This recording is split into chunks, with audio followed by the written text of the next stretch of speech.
Welcome to the No BS Spiritual Book Club's live streaming interview series, where leading new thought teachers, speakers, and authors share the intimate stories behind the 10 best spiritual books that inspired them the most on their spiritual journey. From well-known classics to hidden gems you might never have heard of, the No BS Spiritual Book Club saves you time and money by sharing reliable recommendations from those who've walked the path before you. The No BS Spiritual Book Club, the only no BS guide to the best spiritual books to inspire your own journey of self-discovery. Here's your host, founder of the No BS Spiritual Book Club, Sandie Sedgbeer. Welcome to the No BS Spiritual Book Club's live video series. With us today to share the stories behind the 10 books that influenced him the most on his life path is internationally renowned writer, musician, teacher, and leading authority on sound healing, Jonathan Goldman. A pioneer in the field of harmonics, Jonathan is the author of several books, including The Divine Name, the 2011 Visionary Award for Best Alternative Book of the Year, and The 7 Secrets of Sound Healing. A Grammy nominee, his award-winning recordings include Chakra, I never know which way to pronounce it, Chakra Chants and The Divine Name. And he's the founder and director of the Sound Healers Association and CEO of Spirit Music. As always, if you have questions for Jonathan, feel free to post them in the chat window as we go along, and we'll address them before the end of this session. And now, Jonathan Goldman, thank you so much for joining us. Hi, Sandie, or Sandra. How are you? You can call me Sandie. It's so funny because all my English family call me Sandra. All my American family call me Sandie, which is perfect for a Gemini. You know, I answer to both. There's two of me. So I'm good, thank you, Jonathan. And I'm so happy to have you with us today. And your list is very interesting. One book in particular, which we will get to later, has really had me perplexed because trying to track it down was not easy. And then once I did, trying to find information about it was even harder. So I'm looking forward to your description of it. So before we start discussing your 10 best spiritual books, two questions we always ask our guests. And the first is, what do books mean to you? What an excellent question. What do books mean to me? From a really, really early age, I guess anybody who reads, but particularly for myself, I was transported to realms of imagination and consciousness.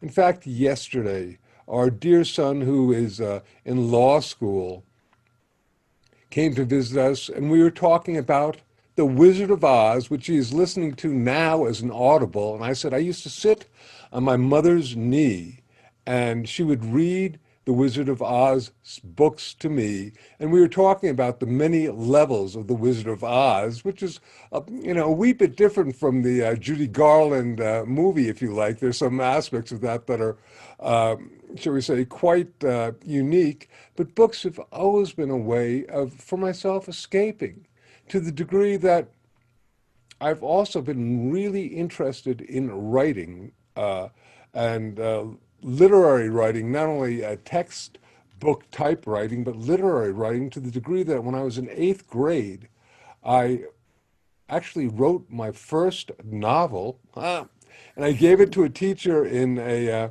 notebook who promptly lost it. I was crushed. When I was 16, I went to a very, shall we say, interesting, what one would call a private school here in the United States. And I would go back because I was very, very unhappy when I would get to my parents' home, and I would just go into my room and I would sit at my typewriter and I would type for 2 hours before dinner. There'd be 4 hours of homework after that, but I needed to really release through writing. So I wrote my first novel, a 250-page novel when I was 16, called To Love and Die, which was a James Bond kind of knockoff. And You know, actually, I recently just found it, and it was the writing is much better than I can You do now. thought. Yeah, it's so interesting to go back and look at the work that we've done earlier, and sometimes we can just be astonished at how clever we were back then.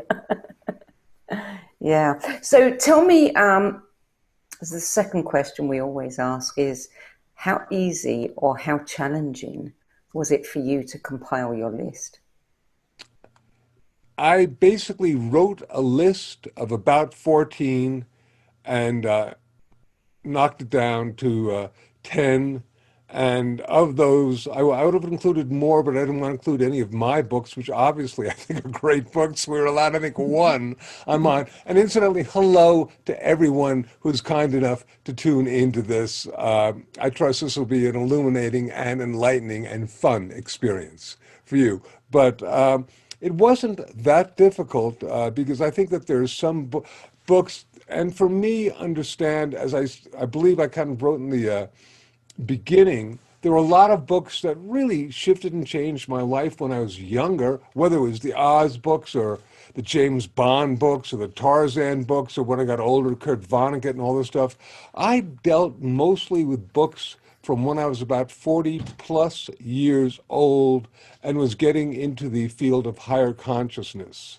Um, that was my sort of opening beginning time line for this phenomena. Otherwise, would have been impossible.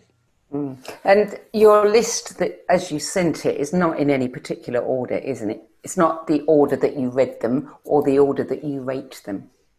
No, but as I do have a copy of the list here, and probably the first book. Well, no, that's true. It isn't. But they were some of them were about the same time because there was, shall we say, this explosive time in my consciousness when I really was led to find books that dealt with alternate ways of viewing the world, life, the universe, and everything, as Douglas Adams used to say.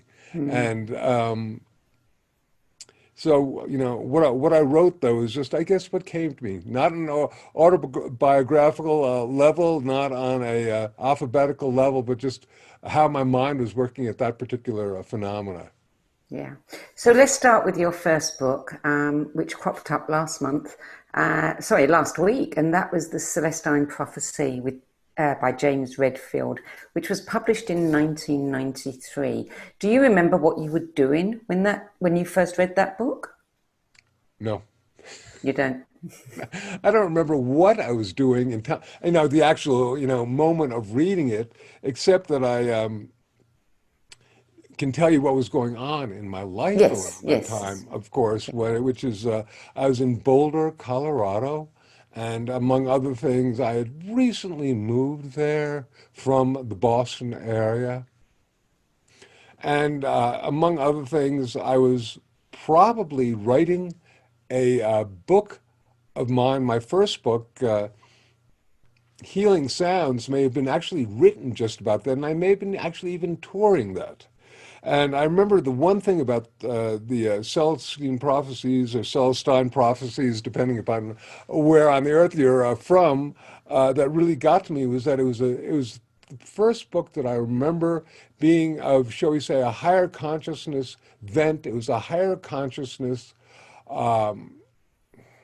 novel, and it made the bestseller list. And at the time, I thought, my by gosh and by golly, what an indication that this is going to mean that all these things that I've really opened up to and been working with, you know, maybe for the last 5 or 10 years or more, have now finally hit mainstream. Mm. I don't think that was necessarily true. And, you know, in particular, with regard to the Celestine Prophecies, which I thought was a fine book and would have made a fine movie, and I have a degree in filmmaking, so I'm oftentimes always looking at books to see if they would be a good movie. I thought this would be a very good movie, but it didn't get made into a movie until several years later. I'm going to say 3, 4, 5, even 6 years later. And by then, I think some of the charisma, the charm, the magic that happened to the book did not manifest to the public. They had forgotten it. The public has a very short memory. And so the movie did not do very well. And for many people, they've forgotten the Celestine prophecies. You know, it's interesting because I remember when that book came out, and I remember being absolutely shocked to see so many people reading it. You know, I'd go on a holiday to Spain with my children, and I'd see, you know, all kinds of people sitting by the pool reading it and thinking, "Wow, this is really going mainstream." You know, and that's a great thing. And you're right. A lot of it then kind of dissipated. I think a lot of people may have put their head up above the parapet for a short while and then, you know, got caught up in life and forgot. Right. I often, this is a totally different question, but I often wonder why things catch on and then also why we have such a short memory span. Because there's, Probably because life's so fast. I guess so. And, you know, I mean, because doing this list was a great trip through on a level memory lane in terms of some of the books that, you know, really shifted and changed me. And many of them I had forgotten about, some not, but, you know, all of a sudden I'd be sitting there and like this, you know, one of them that I know we're going to talk about a little bit later came into my consciousness and I went, wow, that book really shifted and changed me. And as you note, it's all but disappeared and how and why. And I find it just so very, very unique. And then we contrast that with number two, which Autobiography of a Yogi, Paramahansa Yogananda, which has Right. been out there for 70 years and is still turning up on everybody's lists.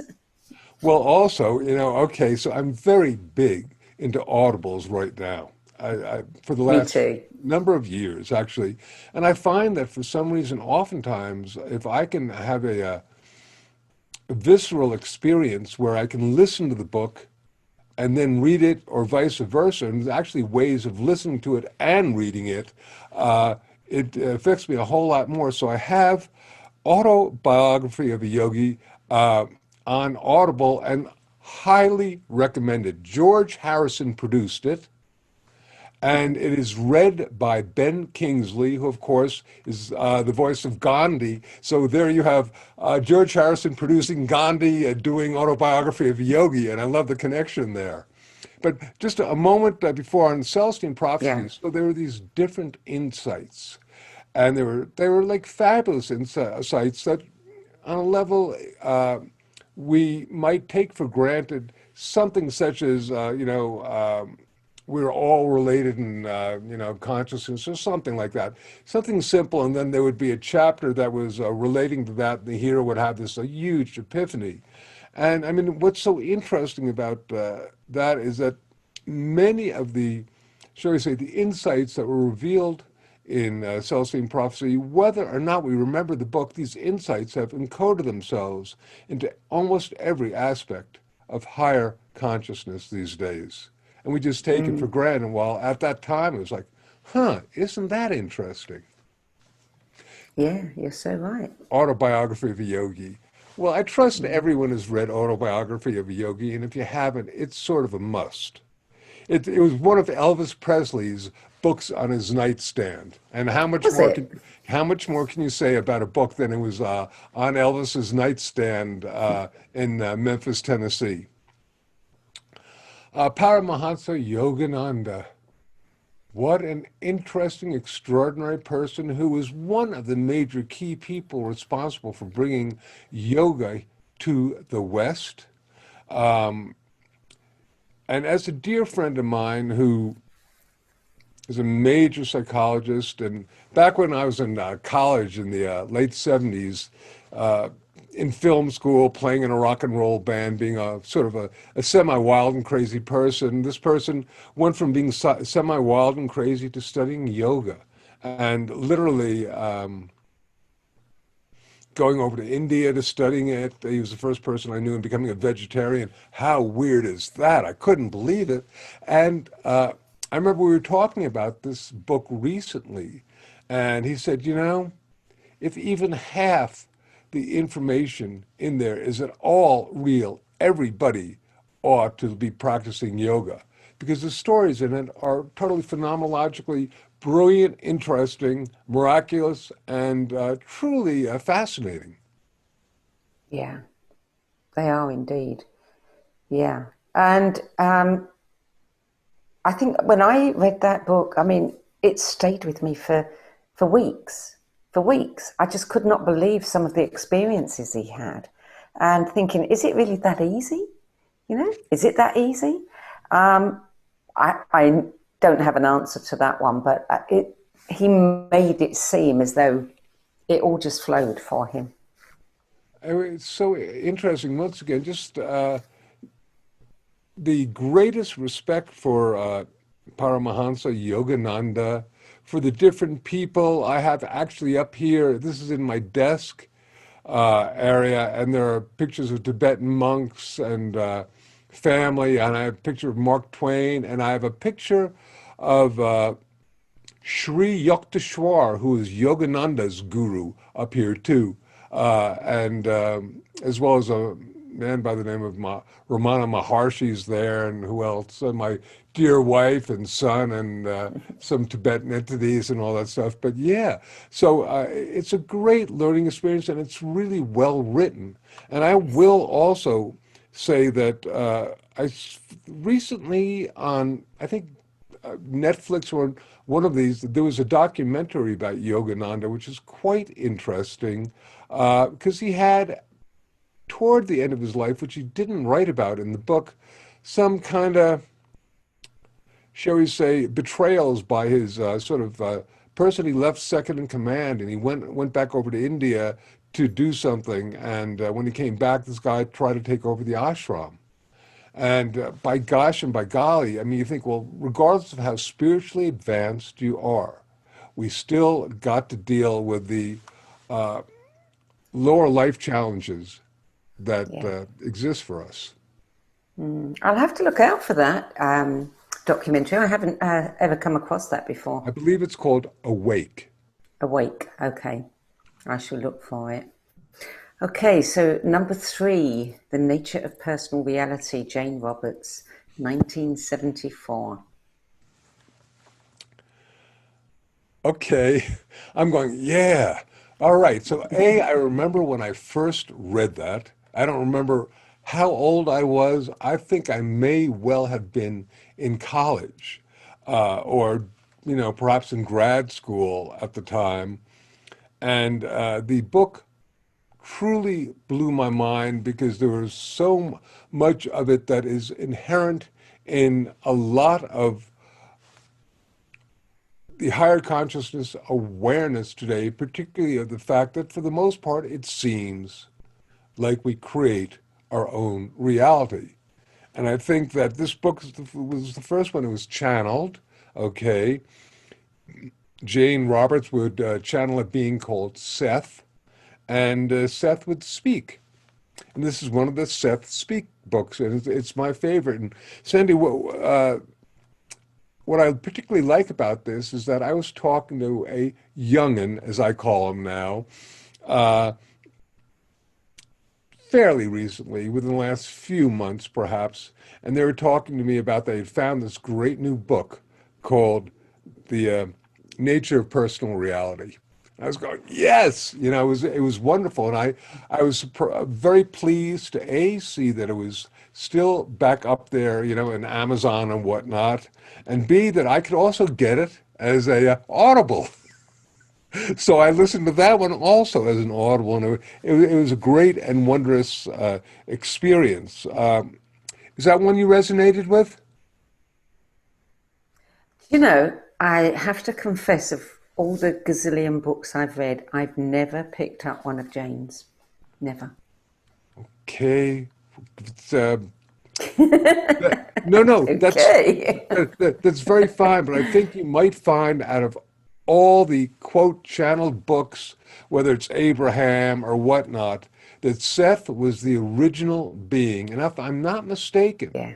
and I may not be mistaken in this because it may have been something that I recently came across. There was a whole thing of Seth talking about epidemics and pandemics as being more than physical causes, and about them being necessary as collective consciousness manifestations, which is very interesting being Wow. written in the 1970s. Although I did find out that when I was at Woodstock in 1969, there was a pandemic going around, and I didn't know about this. How extraordinary. There's I read that. the Hong Yes. Kong flu. It's like, whoa, I didn't know. All right. So the nature of personal reality, once again, highly recommended.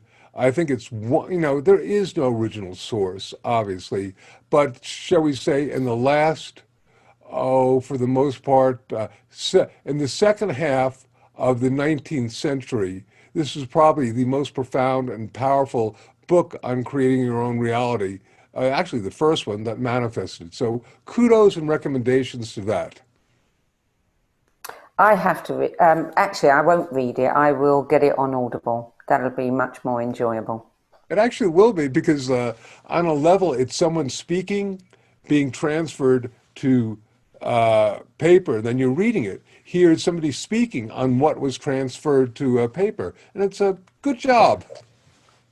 Yeah, good. Well, thank you for that tip. Number 4, another one that appears frequently and another favourite of mine too, Biology of Belief, Unleashing the Power of Consciousness, Matter and Miracles by, of course, Bruce Lipton. Yes, Bruce is a dear person. His wife Margaret, my wife Andy, and I have gone out to dinner a number of times, and he's, been on my radio show a few different times, and he's just a lovely, lovely, humble being. When I say humble being, it's just like, okay, when certain people get to a stage of notoriety, sometimes they begin to lose their, shall we say, humbleness. Not Bruce. He gets it. He loves doing it. And, I think from my perspective, this book was really perhaps the first that dealt with the concept of, once again, our belief. What do this and the nature of personal reality have to? They talk about the power of belief. This one talks about the power of belief in terms of affecting us on a physiological level, on a cellular level. In fact, when it first came out and I read it and I thought, wow, this is so very, very important. Uh, And I spoke to Bruce about it, and it seemed not to be getting the reception that it should have been getting from the medical community. And I just couldn't understand that because I thought it was so very, very important. Because we're dealing with a concept that we call placebo effect, but it doesn't mean, placebo conceptually is Latin to please. But it really does mean that whatever is happening is not affecting us on a really powerful physiological level. It simply is talking about the interconnection between mind, body, and spirit. And also, with regard to the cells, it's talking about how, if you like, energy fields affect us. And I remember 2 years ago, Time magazine had a cover story on epigenetics, which is how the gene is affected perhaps by happenings from past generations even. And I went reading it and, looking for Bruce, as we know, one of the great, founders of this field is Bruce Lipton, and his name was nowhere to be found. And I believe what had happened is that as a number of books that I didn't mention, but oftentimes the scientific community wants to ban a book or burn it if it threatens them enough. I guess they found this rather threatening. But it's a brilliant, brilliant, and Yeah. important book. I was very excited when I read it because probably about 7 or 8 years before that, I was living in England before I moved to the USA. And I remember watching a program on television, a documentary, and they were talking about people using visualization, cancer patients. And they actually they had some kind of test where they could measure the chemicals that changed in their body. And I remember thinking, wow, that is, if that is true, then we've got the proof. Never heard anything more until this book came out. And I love it when I also, get to see the science as well. And that was a great confirmation for me that, what I'd been thinking about when I saw that TV documentary was absolutely real. That this was There's another possible. fellow from your neck of the woods named Rupert Sheldrake, who's a wonderful Yeah, scientist yeah. whose books I believe have been burned by nature and whatnot. Yes, Yeah, yes. with this concept of morphic fields and whatnot, which is so very important. I didn't put Rupert's book down here. I had to choose a number, but just his work is once again, it's interesting, the scientific community. And I'm if you like bird walking for just a second, Sandie, simply because I think that a lot of what is occurring right now will need to be viewed from lenses of a 21st century science. And by that, I mean, I'm going to quote Asimov's law, excuse me, Clarke's law, Arthur C. Clarke. And this is from Star Trek, where they call it Clarke's law, so it's a scientific principle, which is any sufficiently developed science is indistinguishable from magic. And I think a lot of what happens, including being able to create things with a consciousness, may be science, but we simply don't have the quote, dealing with just brain waves or whatnot is not going to sufficiently answer how these things manifest. But sometime we will. Sometime we will be able to measure auric fields and photograph auras and all this stuff, which, as I'm saying, this brings us to our next book, The Through the Curtain. curtain. Yes. Now, pronounce those authors' names for me. Not a chance.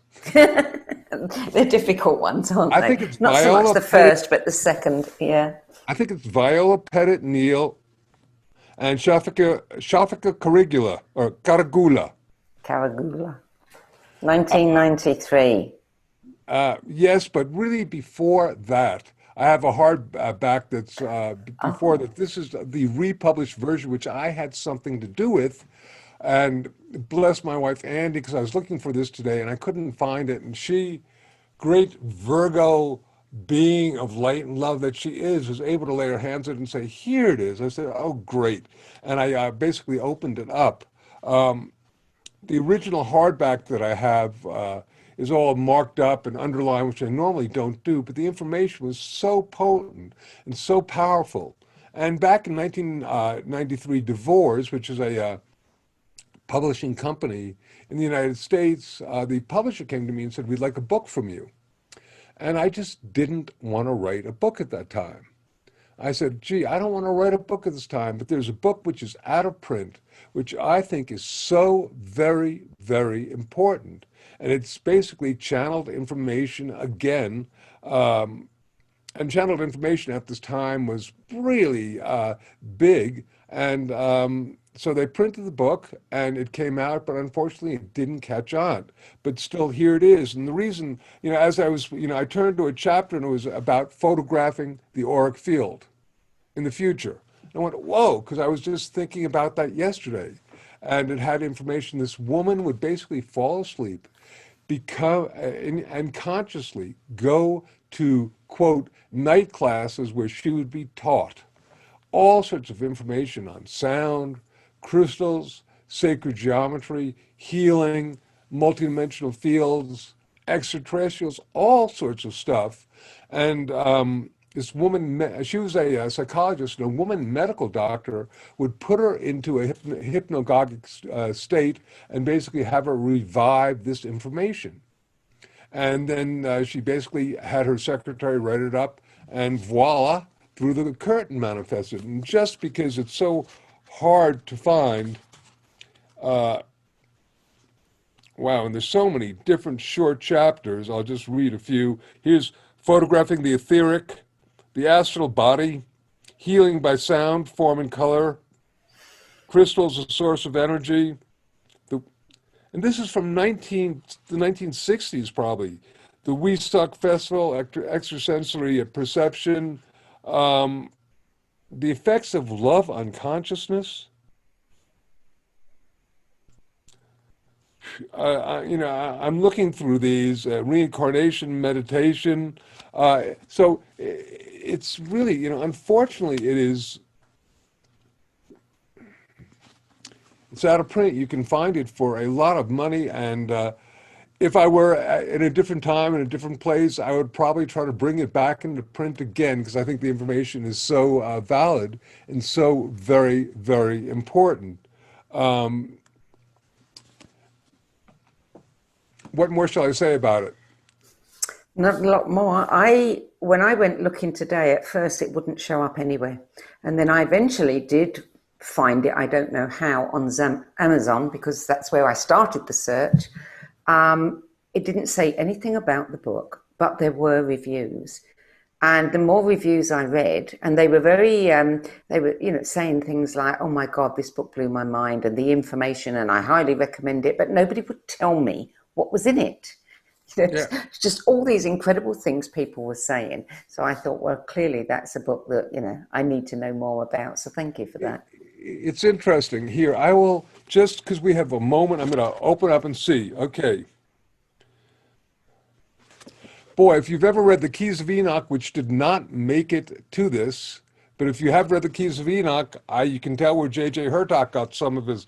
The 32 crystalline forms are the key pattern for the way the energies are built in the universe, and the key to unlocking energy in a constructive way. The atomic bomb is a destructive way to unlocking energies. It may be called the left-hand path. Knowledge of the crystalline forms may be considered the right-hand path for unlocking energy by the use of crystalline forms and sound in the audible, supersonic and infrasonic, to manipulate and direct forces. Man has not yet become basically creative. His movement into creative fields is close at hand. He will direct how to use crystalline forms to unlock, direct, and control energy and to mold and modify substances. Remember, the universe was created by sound. Very shortly, the scientists will be saying this. Wow. That just, as a sound guy, okay. Were you a sound guy when you read it? Were you Yes. already working with I sound? was already a sound guy when I read it, and a crystal guy, and this book flipped me out Yeah. because we've forgotten more stuff than is in this book, for sure. Yeah. Wow. Okay, book number 6, The God Code, The Secret of Our Past, The Promise of Our Future, Greg Braden, 2005. A very important book to me because it opened a door. My wife Andy and I were at a workshop of Greg's because Greg was a friend of mine at the time, and he invited us to a workshop that he was giving in Denver. We were in Boulder. We went to the workshop, and Greg was doing if you like, a workshop, a lecture, talking about what is called the Tetragrammaton, or the divine name, and how this could be, shall we say, transduced or decoded into various things. And I turned to Andy and said, "My God, he's teaching Kabbalah." And some years before, I had basically had this reawakening experience of discovering what is called the divine name. And I basically put it on the back shelf because I thought it was too powerful. But once Greg had been teaching this, we went out to dinner. I said, "Greg, I've made a discovery of how the actual divine name is sounded." And I said, "I will make a recording for you if you basically promise that you have people turn off their tape machines." And what happened was basically that someone didn't. I made this recording. It was very powerful. Someone didn't, and it started manifesting on the internet. And I thought, well, by gosh and by golly, if this is going to manifest on the internet, I really want to do a high fidelity version of that. And that then allowed me to release Sounds of the God Code, which is the first of, after that, I wrote a book called The Divine Name, and it's a very, very powerful sound. So blessings be to Greg. Has written so many wonderful books, and he and Bruce, and actually a fellow by the name of Joe Dispenza, who I don't think I have on here, are this strange triumvirate of beings together. But bless them because for bringing a higher consciousness. And I know with Andy's book club, she's got a book by Greg as well, because how can you not? How can you not? Absolutely. Yeah. So, book number 7, Madame Blavatsky's Baboon, A History of the Mystics, Mediums and Misfits Who Brought Spiritualism to America by Peter Washington, 1993. Madame Blavatsky's Baboon, recommended to me by a dear friend. When I first tried finding it, it was very difficult. It seems to me somehow to be coming out a little bit more out of the woodwork. I will say, so a confession to me is that as much as I want to believe in all the extraordinary things in Yogananda's autobiography of a yogi, I also have, shall we say, firsthand knowledge that many, many people who are highly advanced spiritual teachers have feet of clay. It's just my belief system. And this book was certainly a verification and validation of that, because it deals with all sorts of really well-known people who've brought forth some great information, and yet at the same time have done things that were, shall we say, either perhaps unethical or whatnot. And I really liked it, because it just reminds at least me to realize that regardless of how divine we may think we are, we still are just learners, beginners, and shouldn't get our egos infused with anything, because we can easily fall. And there are just so many stories of so many different people. Who do we have here? Madame Blavatsky, for example, Gurdjieff, Shiner, Krishnamurti, and not bad things, but just things that made them human. Yes. And perhaps Madame Blavatsky was indeed, while she was creating the Theosophical Society and writing all these extraordinary books, perhaps she also, in order to make a living or whatnot, was doing seances, and perhaps some of her seances were, shall we say, raided by the police, and they saw people under the table ringing bells and knocking the table and whatnot. Okay, and the title comes from, she had a baboon there directly, and to contrast Darwin's thoughts on evolution. And what's so interesting, of course, is that one of Greg Braden's more recent books, I think called Human by Design or something like that, may be that one, but talks about the fact that that evolution may not be all that it's cracked up to be, because indeed there may have been some genetic manipulation about 200,000 years ago, scientifically proven, that has been written about in a lot of different, shall we say, esoteric texts. And here's Madame Blavatsky with her baboon having been told that by the channel beings from the other side. So once again, you don't throw out the baby with the bathwater. Another thing that I've really learned, I think that this book is so important, because we have a tendency of just, somebody does something, they write a great book, and we think, oh my goodness gracious, how wonderful. And then we see that they've done something that perhaps is human, and we lose all faith in them. All people who, leave the cult that they're involved in, or the following that they do, or they denigrate all the teachings. No. Yeah. Yeah.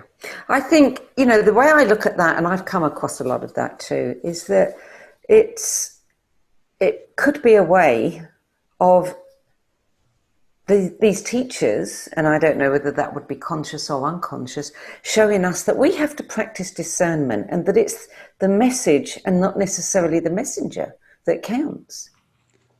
Beautiful. I mean, yes, the statement that guru spells G, you are you. And, the concept that, yes, exactly, discernment. And it saddens me. Right? I have to jump for a moment, if we have time, just for a second. Sure. There is a really fun documentary called Kumari. And it is about a guy who, kind of as a goof, basically he's Indian, grew up in New Jersey, and he basically puts on robes, studies yoga for about 6 months, and starts just to see what'll happen. Starts going around as a holy man from India, and begins teaching, and he begins getting a following, and finally, at the very, very end, he decides to do the big reveal. And the big reveal is he comes out, takes his robes off, cuts his hair, comes in wearing a tuxedo, and says, "This is who I really am. I've just been basically pulling your leg." And half the people get up and they leave, and half the people go, "No, you are a true teacher, and you've simply come to grips with who you are on the external." Brilliant. And I think it's true, because I think the guy had a whole lot of stuff that he was channeling and bringing forth, and people recognize that. And other people, "Oh my God, you took advantage of us, you made fun of us." And he didn't really. He wasn't like, being making fun of them, but he basically was. He wanted to. He did it sort of as a social experiment. So it's a very good movie. I think the ones that, get offended by it, they've given their power away. And that's what they're offended by, the fact that they've given their power away. I think you're very, very right. We seem to want to find that divine father, mother on the earth plane, so many people, so we follow different teachers and gurus and let them make our decisions for us. And as you're saying, that is, if you like, not empowering ourselves, giving our power away. And it's a path that a lot of people seem to need to go through, Sandie, and I don't know why. I don't know why either, but I have read quite a bit about it, especially in light of how authoritarian regimes, are created and Yeah. how they get people to follow them.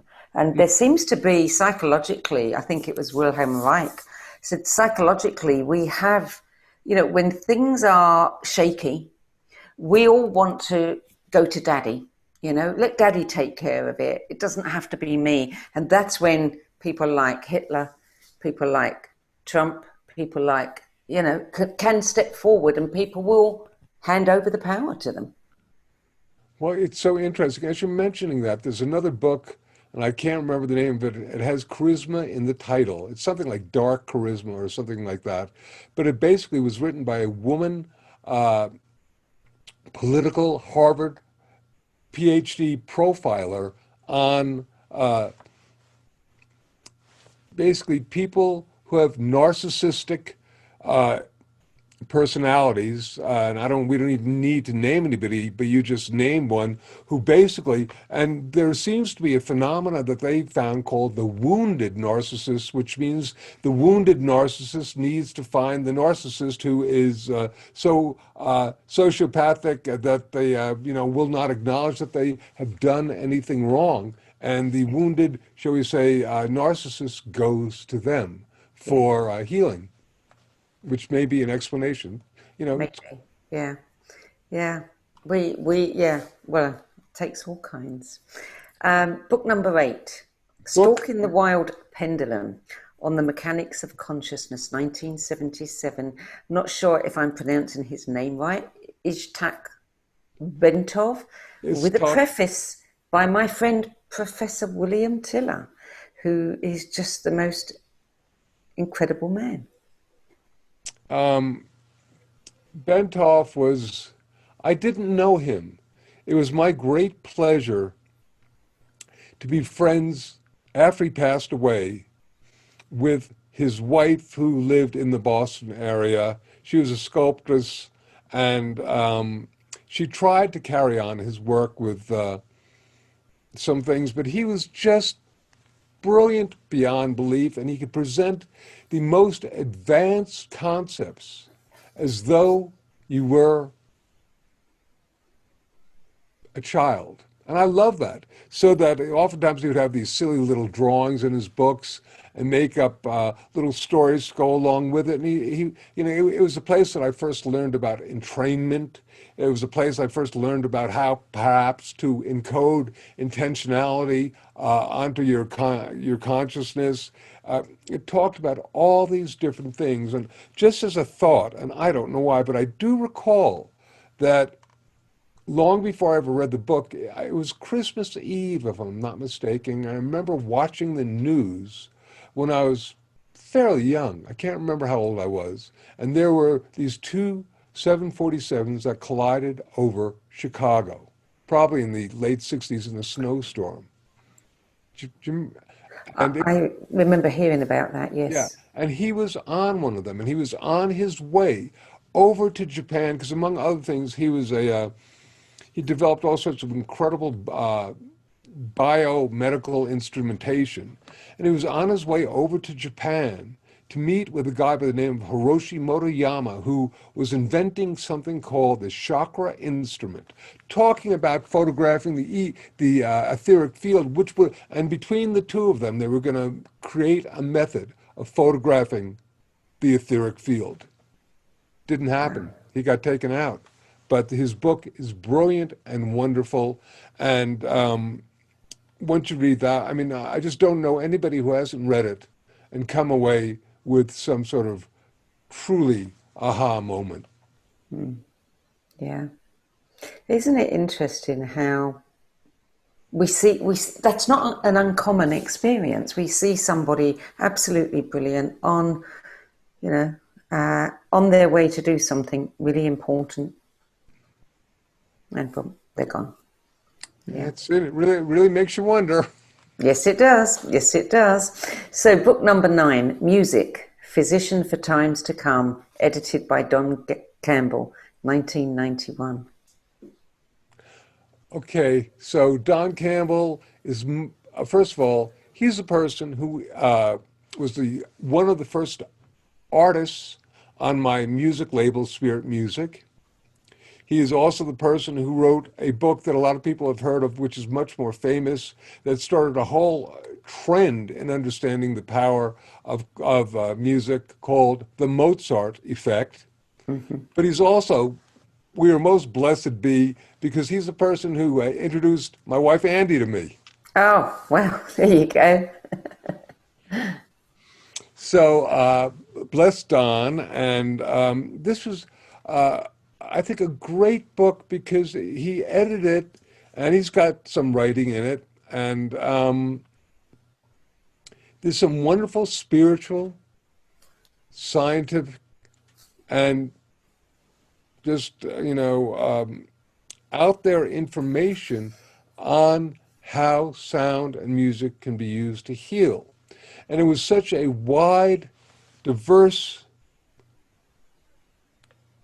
category of subjects in the sound healing. That's a subject. Yeah, well, there are a lot of subcategories, whether it's Alfred Tomatis's work with how we listen and how we hear, to David Hike's talking about harmonics, to someone else talking about sonic entrainment. Actually, that was me. That was my first published work on that was from a paper that I wrote for these scientists.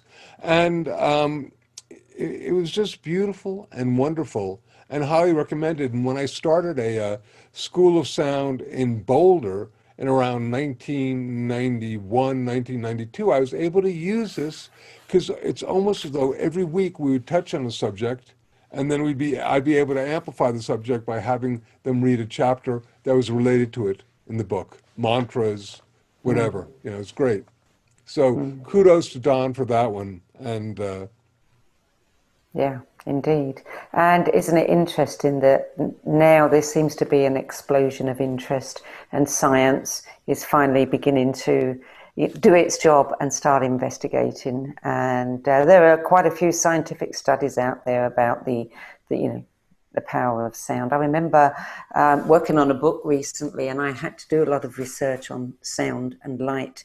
and coming across this old YouTube video. I say old, it's probably sometime in the last 10 years, where a doctor was showing, he actually had video of sound destroying cancer cells. Yes, yes, that would, I mean, I can actually, that's, I know the fellow from Skidmore University, and I believe actually mentioned that in the last book, which is here, and it's interesting, but also getting back to Don for a second, he did talk about the work of Dr. Alfred Tomatis, who had done groundbreaking work on the ear and on the conscious ear and unconscious listening, and how the ear is basically, from his perception, the first organ to be formed in the body, and that the brain grows out of the ear. And this man was a major otolaryngologist from Paris, and he passed away. And he passed away, and unfortunately, very, very few people now in the sound field who are up and coming and getting into it have even heard of him, so therefore don't know about his work with the ear, with listening, and he actually did a lot of work with humming, etc. So he was very, very extraordinary being, and it's so interesting how, one of the things making this list makes me also realize how there's some incredible stepladder groundbreaking books that occur and how they disappear. And I don't know Yeah. what you can say about that one, but that is a whole nother topic. Well, that's one of the reasons why I'm so enthusiastic about the book club, because we need to hear about these books, these incredibly valuable, useful, full of information books that are getting sidelined because there's so many new books coming out and so much, money being spent on the new ones, so that people don't even know about the older ones. But I think, there's many people that are standing on the shoulders of giants, as they say, and it's the giants that we need to be looking at. Yeah, and I'm also going to just acknowledge on a level, because of the ease with which one can manifest a book, a recording, even a film. I think we're talking perhaps about giving away our power, and also I think there is, on a level, it's easy because we're being deluged by so much information that it's really easy to lose our lack of discrimination about what is real versus what is not. And it Yes. used to be, when a lot of these books were written, if they were channeled, they were channeled. If they were based on scientific information, they were based upon scientific information. Oftentimes now you're finding information that is channeled being presented as scientific information. And there are all these quotes from well-known people, from Nikola Tesla to Albert Einstein, that they didn't say, but they're attributed to them, and then you have to really dig really deep to find out that Einstein did not say everything in the universe is in vibration. It's true, but he's not and it's attributed to him, but he didn't say that. So that sort of thing, there's a lot of misinformation now because you don't have the editorial process that you had back when a lot of these books were being created. If they were channeled, once again, they were channeled. If they were scientific, well, then the editors really made you go there and index your data and make sure your stuff is real as opposed to you just making it up. There are people I know of who write books and using as their major form of research, they go through the internet. And you can find anything and prove anything through the internet. It doesn't mean it's real, although it does mean that somebody thinks it. Yeah. Discernment. Yeah. And be your own researcher as well. So let's move on to number 10. And this is a book that I feel very, very warmly about. You and I had a conversation, me and Andy had a conversation a month or so ago on the radio show, The Humming Effect. And the reason I love this, Jonathan, because it's your book, but not just because it's your book, but the reason I love it is I love simplicity. And I love the fact that, we have everything we need. We just need to know about it. And this just gives people a great tool that they don't even know that they've got. So talk to us about The Humming Effect, which has only been out, 3 years? Right, and I will say also that it is available as an Audible and a Kindle. Here it is. Got it right here because got to have it right next to me because it's Of next to course my you do. heart. Yeah. The basic bottom line is I have been in this field of using sound as a healing modality for over 40 years. My wife Andy has been in the field for over 25 years. So between us, we're almost old enough to make the age of one of us, but we're a little bit older than that. And we found that one of the great difficulties with people learning to use sound for healing is that they confuse a sound with music and that they think that they need to be a trained musician or a trained vocalist in order to be use sound to vibrate themselves and feel and experience the therapeutic benefits of their own self-created sounds. So we kind of looked at each other and said, okay, what's a sound that people will not be judgmental about, that everybody can do, children, old people, doesn't matter. We looked at each other and went, and it's the hum. I said, okay, let's write a book on humming. This will be the world's first professionally published book on humming. How are we going to get people to take this seriously? And okay, well, we got to make the first chapter nothing more or less than peer review. That's a scientific, medical, documented information on the physiological benefits of humming. And we did that, and after that, everything just sort of opened up. And people now, say to people, just by making a hum, you get the creation of melatonin, you get the creation of nitric oxide, which is a vasodilator. If you do it, take a nice, what we call a conscious hum, you take a deep breath, you hum, you do this a few times, it'll lower your heart rate and respiration. Oh, I've seen it go down in a couple of minutes, 10 points or more. I was just on the internet and I saw an electronic device that you put on your head and you can pay $300 and it'll do the same thing in 20 minutes. So, I mean, I just love the fact, and particularly in this particular point in time and space that we're dealing with, it has been found that nitric oxide, particularly nasal nitric oxide, which occurs when you hum, you get the generation of nitric oxide in your nasal cavity, and that is a place where a lot of viruses can manifest first before they take off in the rest of the body. So what if humming, and it's been suggested by a number of doctors, could be used as a tool, as an antiviral agent? What a concept. How profoundly easy and simple. And hey, it's Free. so with that one, we love the book. We're so very, very proud of it. And it's just you know how they used to say that marijuana was a gateway drug. It'll open you up to different. Well, from us, humming is a gateway sound. You start humming, and it'll open you up to the whole realm of sound healing. And you may not, as with marijuana, whatever you're doing, may not take you any further than that which you're doing. But it's a fabulous entry point that opens up a portal to light, sound, and love. And it's something that you can very easily get children to do. Totally, totally. Children love it.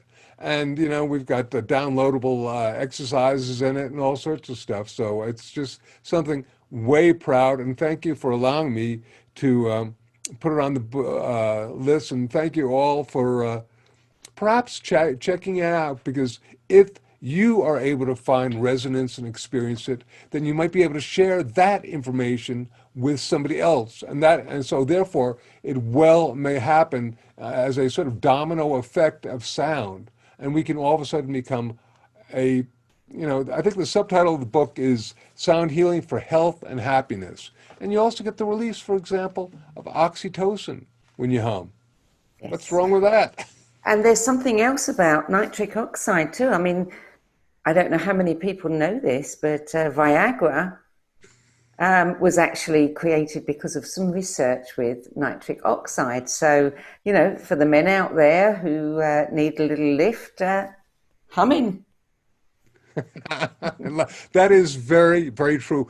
It was chosen as a molecule of the year sometime in the early 2000s. And I just, I mean, how cool is that, that we can do this ourselves? Yeah, I love, once again, self-empowerment is so important. We are now at a time when sound and music as a healing modality is really beginning to take over. But if you can take some nice deep hums, uh, and basically get yourself in a deep state of relaxation, how wonderful is that? You don't need anything else. You got it all. You can yeah, do it. yeah. Absolutely true. Absolutely true. So, keywords. I asked you when you were compiling your list to come up with some keys, and you have teacher, author, musician, healing sounds pioneer. I always ask on these interviews our guests to give us a little deeper, more intimate insight into them by giving us a word that maybe just their friends or their loved ones would apply to them. Some really secret noun about the kind of person you are. What else is Jonathan beyond all these things? He's a heyoka. That is a Native American word for a trickster, a joker. A trickster, a joker. How do you spell that word? I think it's Heyoka. Okay. Heyoka. I But like that. Trickster. they would be the sacred clowns. Yeah, yeah. And at times I like that. For example, I was being interviewed yesterday uh, for a radio show, and this person said, "Well, Jonathan, now here's the time to really toot your horn and tell us how great you are and everything. What are some of your great accomplishments?" And seriously said, the first thing I said is, "Well, the first thing I've learned is how to be humble and you maintain humility." Because which is just like, okay, really, it's, you try here, then, I'm so great, this and that, and, it's like, okay, so a heyoka. It's I like if you like, but at the same time, you have to be, shall we say, cautious to make sure that Yeah, people understand that you're joking. yeah, yeah. Okay, wonderful. So, if you had to give your son or somebody very close to you one book to help them on their spiritual journey, out of the books that you have chosen, which one would you recommend? I guess it would have been Autobiography of the Yogi. It was the first one that first came into my mind. Mhm. It's so important, and it so presents so many positive possibilities. I mean, there are a gazillion others, and it's a really fun read.